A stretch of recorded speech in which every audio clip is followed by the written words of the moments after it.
સપ્તાશ્વરથામારૂઢા પ્રચંડમ કશ્યપાત્મજમ શ્વેતપદ્મધરમ દેવ તમ સૂર્યમ પ્રણમામ્યહમ. આપણું સૌરમંડળ સૂર્ય ઉર્જાથી ગતિમાન થઈ રહ્યું છે. બ્રહ્માંડમાં આપણા મંડળને બળ સૂર્ય આપી રહ્યું છે. અને જેમ આપણા મંડળનું બળ સૂર્ય છે તેમ આપણી કુંડળી પણ બળવાન એ સૂર્યથી બને છે. નમસ્કાર દર્શક મિત્રો, વીટીવી ન્યૂઝની ખાસ રજૂઆત ભવિષ્ય દર્શન કાર્યક્રમમાં આપનું સ્વાગત છે. હું છું અંકુર રાવલ. જ્યોતિષમાં સૂર્યને આત્મા, માન સન્માન, ઉચ્ચ પદ, નેતૃત્વ અને સરકારી બાબતોનો કારક માનવામાં આવે છે. કુંડળીનો બળવાન સૂર્ય જાતકની ઓળખ, આત્મવિશ્વાસ અને સામાજિક પ્રતિષ્ઠાને દર્શાવે છે.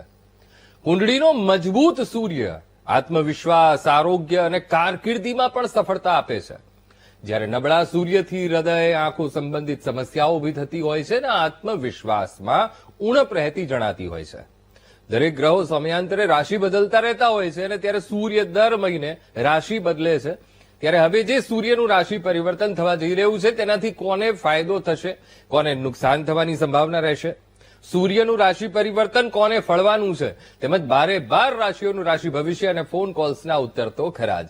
જેના માટે આપણી સાથે સ્ટુડિયોમાં જોડાયા છે જ્યોતિષાચાર્ય મુકુંદભાઈ પંડ્યા. મુકુંદભાઈ, સ્ટુડિયોમાં આપનું ખૂબ ખૂબ સ્વાગત. ધન્યવાદ. જય ગણેશ. મુકુંદભાઈ, સૌથી પહેલા આજનું પંચાંગ આપણા દર્શક મિત્રોને જણાવશો. લંબોદર નમસ્તુભ્યમ સતતમ મોદક પ્રિયમ નિર્વિઘ્નમ કુરુ મે દેવ સર્વ કાર્યેષુ સર્વદા. સર્વ દર્શક મિત્રોને પ્રથમ તો જય ગણેશ. દર્શક મિત્રો, ગ્રહો પોતાની ચાલ મુજબ ચાલતા હોય અને જ્યારે આ ગ્રહોનું રાશિ પરિવર્તન થતું હોય ત્યારે દરેક રાશિને, દરેક દેશને, દરેક વ્યક્તિને અસર થતી હોય છે. દર્શક મિત્રો, જ્યારે જીવનની અંદર અલગ અલગ ગ્રહોનું પરિવર્તન થાય ત્યારે આપણે જોઈએ છીએ કે અલગ અલગ સમસ્યાઓ ઉત્પન્ન થતી હોય. આપણે જોયું કે 2024, 2025 એની અંદર ઘણી બધી સમસ્યાઓ ઉત્પન્ન થઈ. દર્શક મિત્રો, હમણાં પણ જ્યારે ગોચરની અંદર મોટા ગ્રહોનું રાશિ પરિવર્તન થવા જઈ રહ્યું છે તો એ સમયગાળાની અંદર પણ આપણે જોઈશું કે ક્યાંક ને ક્યાંક જીવનની અંદર ઘણી બધી સમસ્યાઓ પણ થશે અને ઘણા બધા લાભો પણ મળશે. ઘણા બધા વર્ષો પછી ગુરુ મહારાજ અતિચારી ચાલી રહ્યા છે. 8 વર્ષ સુધી અતિચારી રહેવાના છે અને એમાં દર્શક મિત્રો આ સૂર્ય મહારાજનું જે દર મહિને રાશિ પરિવર્તન થાય અને એ પોતાના શત્રુની રાશિ જેમાં નીચસ્થ બનતા હોય એવા તુલા રાશિની અંદર પોતે પરિભ્રમણ કરવા જઈ રહ્યા છે. દિવાળીના 3 દિવસ અગાઉ આ સૂર્ય મહારાજનું રાશિ પરિવર્તન તમારી રાશિ ઉપર કેવી અસર કરશે, દેશ ઉપર કેવી અસર કરશે, દુનિયા ઉપર કેવી અસર કરશે, આ દરેક વિષયો ઉપર આપણે ચર્ચા કરીશું. પરંતુ શરૂઆત આજના પંચાંગથી કરીએ. દર્શક મિત્રો, આજના પંચાંગની જો વાત કરવામાં આવે તો આજે 12-10-2025 અને રવિવારનો આજે દિવસ બની રહ્યો છે. આશ્વિન માસ કૃષ્ણ પક્ષ અને એની ષષ્ઠમી કહેતા આજે છઠની તિથિ છે. મૃગશીર્ષ નામનું આજે નક્ષત્ર છે. વર્યાન નામનો આજે યોગ છે જે સવારે 10:54 સુધી રહેશે. ત્યારબાદ પરિઘ નામના યોગનો પ્રારંભ થશે. વણિજ નામનું આજે કરણ રહેશે અને 12 રાશિઓનું ભવિષ્ય કથન જેના આધાર ઉપર કહેવામાં આવશે એવું ચંદ્રમાનું ભ્રમણ આજના દિવસની અંદર મિથુન રાશિની અંદર રહેશે. એટલે આજે જે કોઈ પણ બાળકોનો જન્મ થશે તેમની રાશિ મિથુન રહેશે, જેના અક્ષર ક, છ અને ઘ રહેશે. તો આજે જન્મનાર બાળકોનું ભવિષ્ય સુંદર, સુખમય, આનંદમય, હર્ષમય, લાભમય રહે એવી શુભકામના સાથે જય ગણેશ. દર્શક મિત્રો, સૂર્યને ગ્રહોના રાજા તરીકે ઓળખવામાં આવે છે અને એ જ સૂર્યના રાશિ પરિવર્તન વિશે આગળ આપણે ચર્ચા કરતા રહીશું. જય ગણેશ. બિલકુલ. હવે મુકુંદભાઈ, સૂર્યના રાશિ પરિવર્તન વિશે આપણે વાત કરવી છે આજે દિન વિશેષમાં. કોઈ દરેક ગ્રહ એ સમયાંતરે રાશિ પરિવર્તન કરતા હોય છે, નક્ષત્ર પરિવર્તન કરતા હોય છે. હવે જ્યારે આ સૂર્યનું રાશિ પરિવર્તન, દર મહિને સૂર્ય રાશિ પરિવર્તન થાય, એની અસર કેવી હોય છે, સાથે સાથે આ જે રાશિ પરિવર્તન થવા જઈ રહ્યું છે, કઈ રાશિમાં સૂર્યનું એ રાશિ પરિવર્તન છે, જેનાથી કેવી અસરો ઉભી થશે? અંકુરભાઈ, ખાસ કરીને જોવા જઈએ તો ગ્રહમંડળની અંદર સૂર્યને ગ્રહોના રાજા તરીકે ઓળખવામાં આવે છે. અલગ અલગ ગ્રહો, દર્શક મિત્રો, અલગ અલગ ગ્રહો પોતાના જે આપણને આપણા જીવનની અંદર અલગ અલગ રીતે લાભ આપતા હોય. સૂર્ય ગ્રહોનો રાજા છે, મંગળ ગ્રહોનો સેનાપતિ છે, બુધ મહારાજ રાજકુમાર છે, ગુરુ મંત્રણાનો કારક છે. એવી જ રીતે દર્શક મિત્રો સૂર્ય દર મહિને રાશિ પરિવર્તન કરે.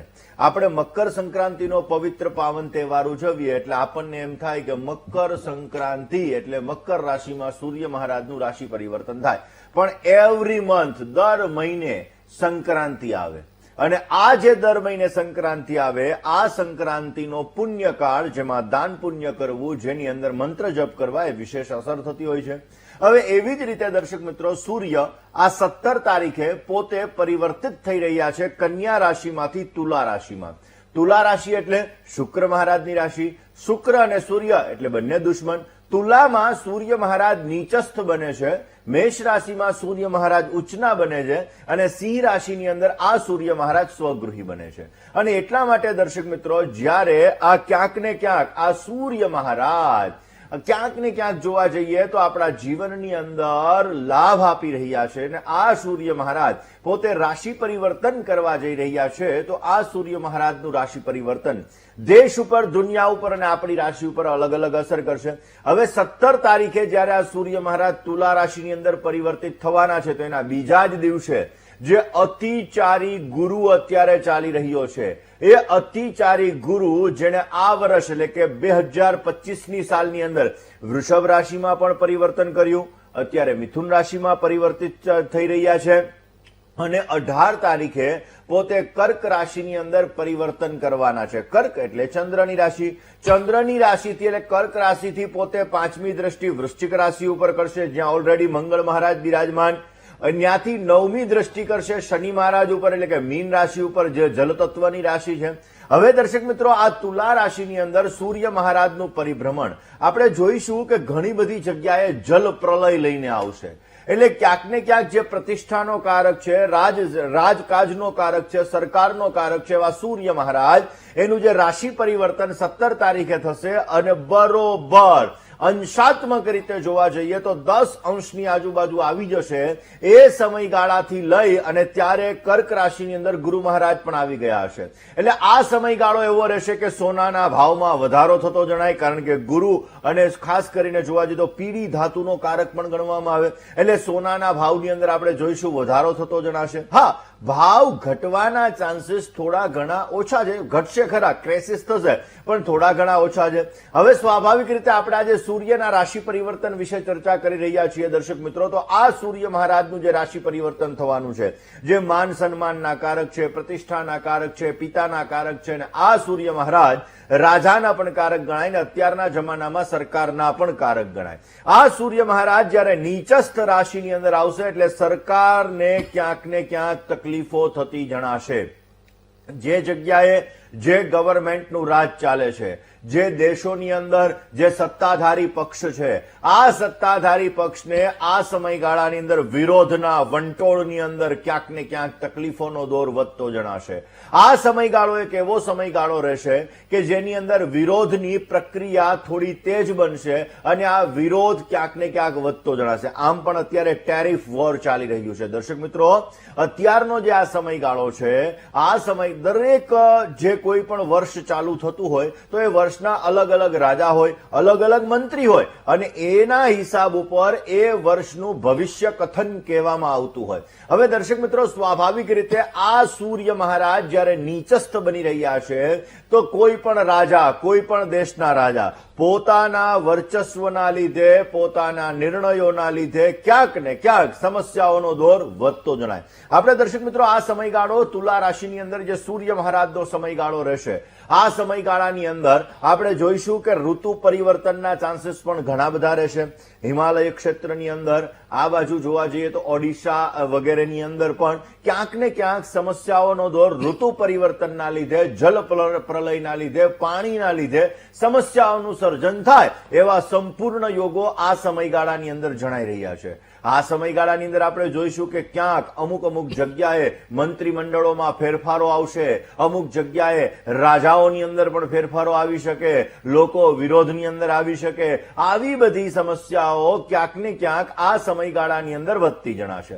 હવે દર્શક મિત્રો, આ વાત થઈ રાજકારણને લગતી, આ વાત થઈ જનરલ, પણ તમારી રાશિ ઉપર શું અસર થવાની છે? કારણ કે તુલા રાશિની અંદર જ્યારે આ સૂર્ય મહારાજનું પરિવર્તન થશે, તો સૂર્ય પ્રતિષ્ઠાના પણ કારક છે, સૂર્ય પિતાના પણ કારક છે, સૂર્ય સરકારી નોકરીના પણ કારક છે. અને આપણે જોઈએ છીએ કે ભવિષ્ય દર્શન કાર્યક્રમની અંદર જે ફોન કોલ્સ આવતા હોય, એ ફોન કોલ્સની અંદર લગ્ન બાબતની પણ વાત થતી હોય, અને ખાસ વાત થતી હોય મારા દીકરાને કે દીકરીને ગવર્મેન્ટ જોબ મળશે કે નહીં મળે, તો આ ગવર્મેન્ટ જોબ માટેનો કારક એ સૂર્ય છે. જ્યારે સૂર્ય તુલા રાશિની અંદર પરિભ્રમણ કરવાના છે તો તમારી રાશિ ઉપર શું અસર થશે, જો તમને સમસ્યા આપી રહ્યા છે તો એના માટે કયા ઉપાયો કરવા જોઈએ, રાશિ ભવિષ્યની સાથે આપણે જોવાનું છે.